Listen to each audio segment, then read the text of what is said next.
Malalaking alon ang naobserbahan sa coastal areas ng Chile kasunod ng magnitude 8.3 na lindol na tumama sa bansa nitong umaga. Ayon sa Pacific Tsunami Warning Center, nasa 3 kilometro ang laki ng alon na naitala sa Coquimbo, Chile.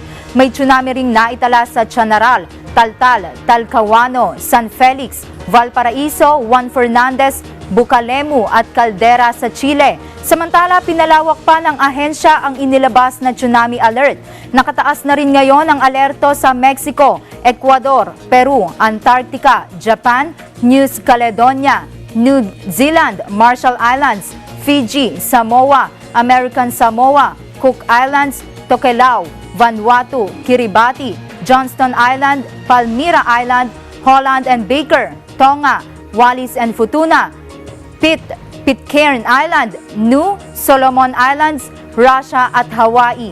Nakataas din ang tsunami watch sa El Salvador, Guatemala, Honduras, Costa Rica, Nicaragua, Panama, Colombia, Australia, Pilipinas, Taiwan, China, Northern Marianas, Guam, Palau, Yap, Pohnpei o Pohnpei, Chuuk, Kosrae, Nauru, Wake Island, Midway Island, Jarvis Island, Tuvalu, Papua New Guinea, Indonesia, Vietnam, Malaysia at Brunei.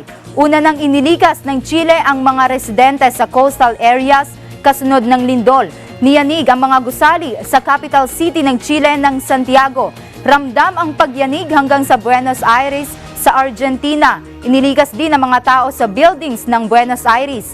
Batay sa US Geological Survey, naitala ang sentro ng lindol sa 169 kilometro hilaga ng Valparaiso at may lalim na 10 kilometer. Wala pang isang oras matapos ang lindol, 3 aftershocks na ang naitala ng USGS na higit magnitude 6.1 ang lakas.